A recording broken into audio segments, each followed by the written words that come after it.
Hi guys, welcome back to my channel. It's been a while because there has been like a heat wave in my country and all over Europe, and I'm trying to survive. But here I am, and today we're gonna dive into some confessions. The first one is I've always been told my sister is hot, and I kind of see it. Wow. Firstly, I will not send photos, so please don't ask. Growing up, I was considered a nerd and was heavily bullied. Part of it may have been another way to bully me, or it may have just been to see what I'd do, but guys would straight up tell me my younger sister was hot. I'm much older now, but still have to deal with people on occasion saying this. But that's not an excuse to think that your sister is hot. I don't know what Sigmund Freud would have said about this, but it's weird. You have to admit it's kind of weird. And you kind of see it. For those of us who have siblings and who love our siblings, yes, we think they're the best. They're good looking because they're our sibling, but I would never think that I have a brother that is hot. Like, he's handsome but not hot, you know what I mean? It's weird to say that. And the comments, let's see what people say to this guy. How many times are you going to repost this story? This is like the fourth time. Get over it. Seek therapy. Let's go. No, let it go. Like, if you have been posting this over and over again, I'm guessing that it's because you want attention. You want to stir up some drama to see what people think, and it's stop doing it because it's always going to be the same outcome. Everyone is going to think that you're creepy because you are. Like, you cannot think that your sister is hot. I do not support incest, okay? And I'm pretty sure 99% of the world does not. So get over it, they're right. You should not seek therapy, but maybe get a girlfriend and don't choose one that looks like your sister, okay? The next one that I'm going to read to you is one that I found myself in this one. It's like I wrote it because I've been feeling the same way recently. Ever since COVID happened, it's like time has been passing much faster than usual, and we're all in this like limbo, and people are more agitated. I don't know why. Some have totally given up. Let's just read it and you will see what I mean. So, second one. I don't think I'm actually living anymore, just existing. Wow. Like, I was like, this is so me. I wake up, check my phone, scroll for a bit, eat something, pretend to care about the day, laugh at stuff, say I'm good, go to sleep, repeat. That's been it for months. So I have to comment on this right away. I do the exact same thing, except for the fact that I don't eat breakfast because I don't actually think that breakfast is the most important meal of the day. I think it's actually like a marketing scheme that's been pushing people to eat as much as possible so that we have health issues.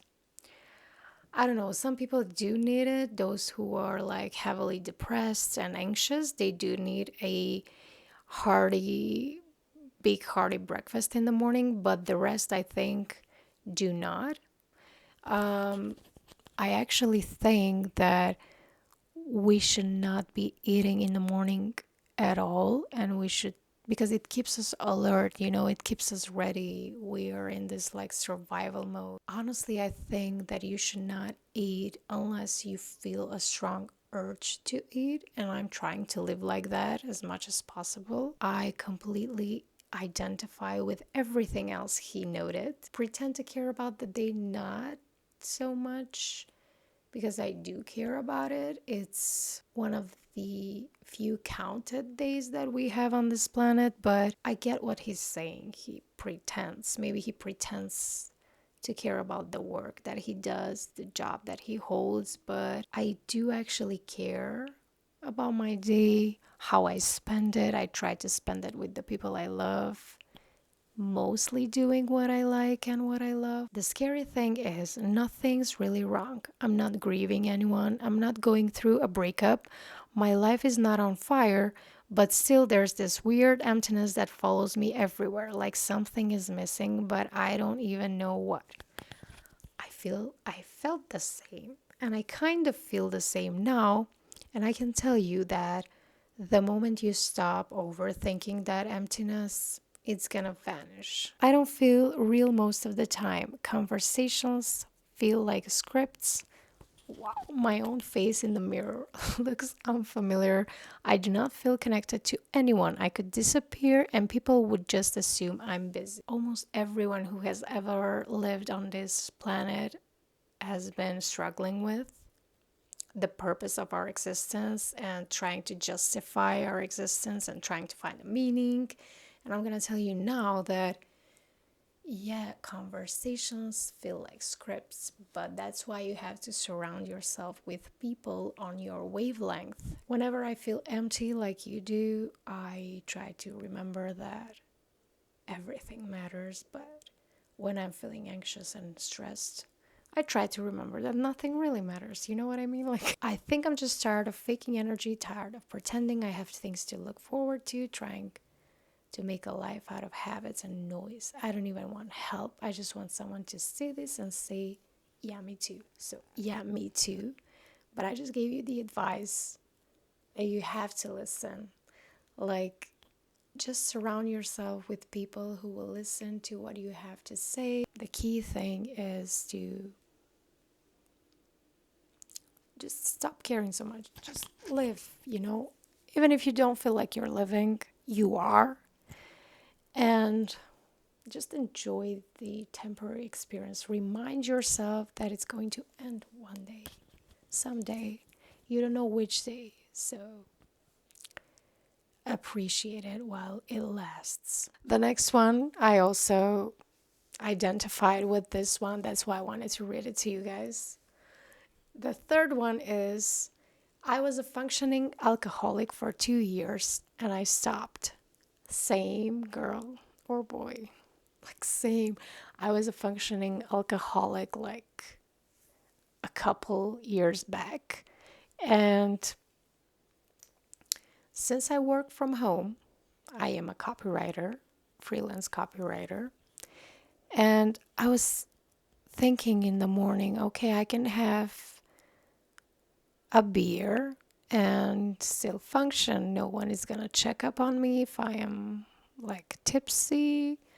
And when I'm tipsy, I usually work faster. And it started like that, I think. But I also had some like mental issues that I was trying to solve with alcohol. So I was drinking every day and then I went out at night with my boyfriend or family or friends and I was again ordering alcohol. I was incorporating alcohol into my daily life. I didn't care if it was morning, night, or in the middle of the day. I was drinking whenever I felt like it, and I was telling myself, I don't have a problem. And I really didn't. And I still think I didn't have a problem, and I wasn't an actual alcoholic because it's not in my nature to become addicted to things. So I can say that I enjoyed it, and I was in this like a movie in my head. I was in this place in my head where I thought that alcohol makes my life better. It helps me work faster, deal with my mental issues better. Like when I am a little tipsy, I am more happy. And now that I don't do that, I realize that I don't know. I kind of missed it.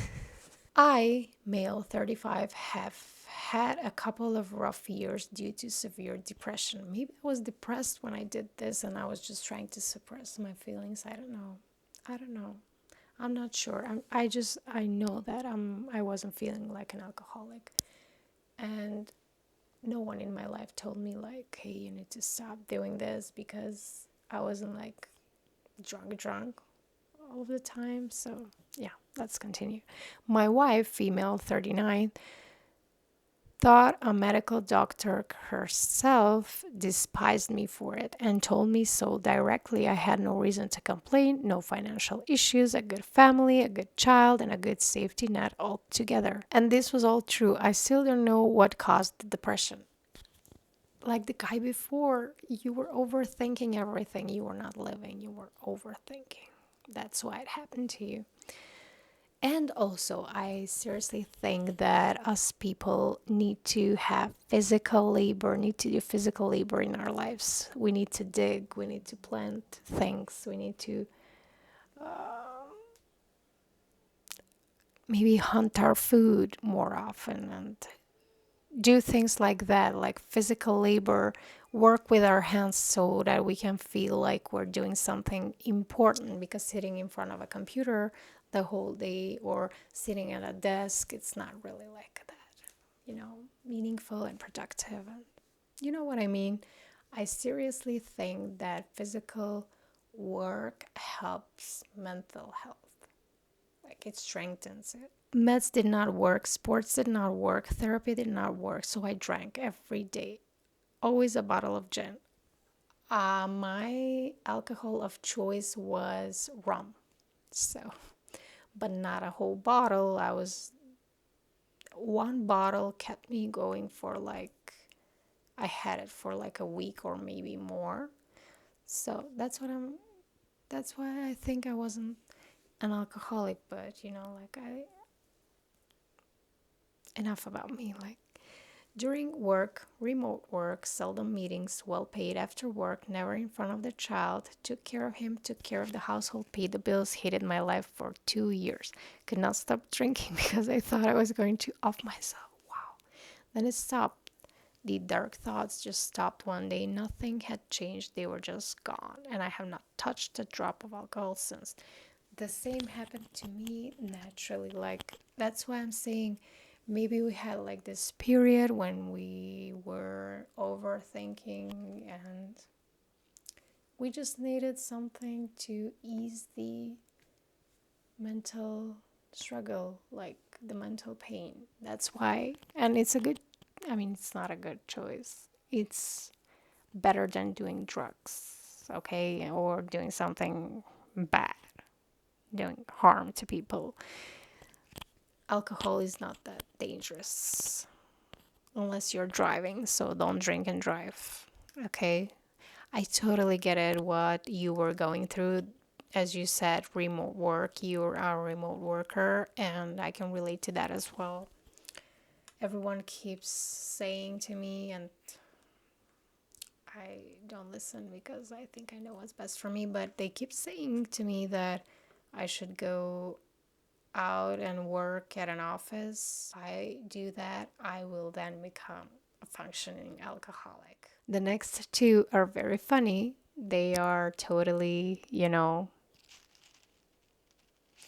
they're crazy. Like the fourth one, I stare at squirrels while they bury food to make them paranoid. You need a hobby, my dude. Okay? So let's read what he has to say. Or she, I don't know.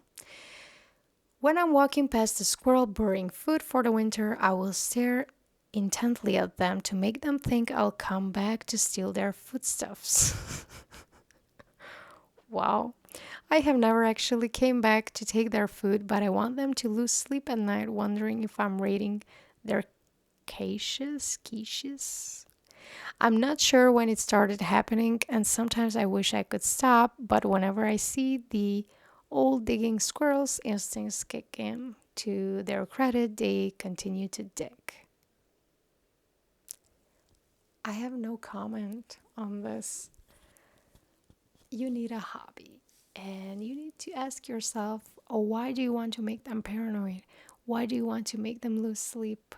They are these helpless, adorable squirrels that are trying their best to store food for the winter so they don't die, and you're stressing them out. They will start overthinking, maybe start drinking alcohol, and get on Reddit and write a post about you. They will maybe start writing posts about this guy who keeps staring at them while they bury their food. Just stop. Don't. Maybe try to pet them, or maybe try help them get their food. That would be a better hobby than this, okay? And the last one is very short, is very brief, but it's also very disgusting. I came into a chicken sandwich and gave it to my friend. Yeah, I don't know, that's basically it. You are sick in the mind. And people wrote to him, okay, that's enough Reddit for today. And I agree. Like, why did you do that? What the fuck is wrong with you? I'd have you arrested. And that's a valid point. He should be arrested for this. Because who knows what he has in his body, and he's transferring those fluids into someone else's body, which should be a crime if it's not done willingly. And by you, did your friend know that your chicken sandwich had butter in it? Like, did you tell him or her? I think this is a crime. You should be ashamed of yourself and go turn yourself to the police. And I'm serious about this. When I say it, you should tell the friend and tell them to go check themselves for any diseases, infections, and so on. Not saying that you have something, but who knows? One person said, I just threw up in my mouth a little. What kind of responses are you looking to get here? And he replied, I don't know, to be honest. Why did you do it? Do you hate your friend? Do you maybe like your friend? You could find other ways to hit on him or her. Why did you have to do this? I'm gonna go make myself a sandwich now because I don't trust anyone to do it for me after reading this post. And thank you for watching, guys. Tell me if you like this format of videos. If you do, I'm gonna continue doing them. If not, I'm gonna continue doing them. So yeah, you're just kind of stuck with me now doing these types of videos because I find them entertaining. If you also found them entertaining, hit that like button, subscribe, and see you in my next one. Bye.